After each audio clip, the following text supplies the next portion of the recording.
ছেলেদের আমি যেটা বলি ওদের একটা সমস্যা কি, ওরা ফার্স্টে যখন অনেক ভালোবাসে যখন আমি ওদের প্রতি আকৃষ্ট হয়ে যাব বা আসক্ত হয়ে যাব, অ্যাডিক্টেড হয়ে যাব, তখনই আমাকে ছেড়ে দেবে। মানে ওদের তখন পুরাই চেঞ্জ হয়ে যায়। ছেলেরা কেমন যেন চেঞ্জ হয়ে যায় হঠাৎ করে গিয়ে, এই জন্য কাউকে বিশ্বাস করেন।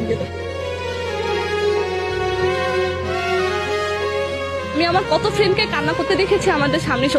ওরা বিয়ে করে, পূর্ণতাও পায়, তারপরে ওই ছেলেগুলো অন্য মেয়েদের প্রতি আসক্ত হয়ে যায়, চেঞ্জ হয়ে যায়।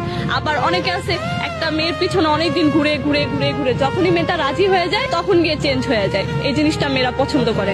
এটা আমি ছেলেদের উদ্দেশ্যে বলি, তোমরা তোমাদের যে মেয়েটাকে ভালোবাসো বা যে মেয়েটা তোমাকে ভালোবাসে ওই মেয়েটাকে একটু কেয়ার করো। তো এইটুকুই চাই। তুমি ওকে কি করেছো? এতদিন ওর পিছনে ঘুরেছো, এতদিন কি চেয়েছো? যাতে ও তোমাকে সময়টায় ভালোবাসুক, তুমি যে ভালোবাসাটা চেয়েছো সেটা যেন দেখ। কিন্তু যখনই মেয়েটা তোমার প্রতি আসক্ত হয়ে যায় বা তোমাকে তখন অনেক বেশি ভালোবাসা শুরু করে, তখনই তুমি চেঞ্জ হয়ে যাও। এটা তো ঠিক না। আসলে তোমার যে ভালোবাসার মানুষটাকে, ওকে একটু টাইম দাও, ওকে একটু ভালোবাসো, বোঝার চেষ্টা করো কি বলতে চাইতেছে। ও তোমাকে চাইতেছে যে যাতে তুমি ওর কাছে তুমিই থাকো। দেখো সবাইকে বাদ দিয়ে, এত ছেলে এত কিছু বাদ দিয়ে ও তোমার পিছনে পড়ে আছে। তুমি ওই মেয়েটাকে ভালোবাসো তাহলেই তো হয়। তুমি তো এটাই চেয়েছো, সত্যিকারের ভালোবাসা। হ্যাঁ, তুমি এখন কেন অন্যদিকে চাও? এতদিন তো মেয়েটা তোমার জন্য পাগল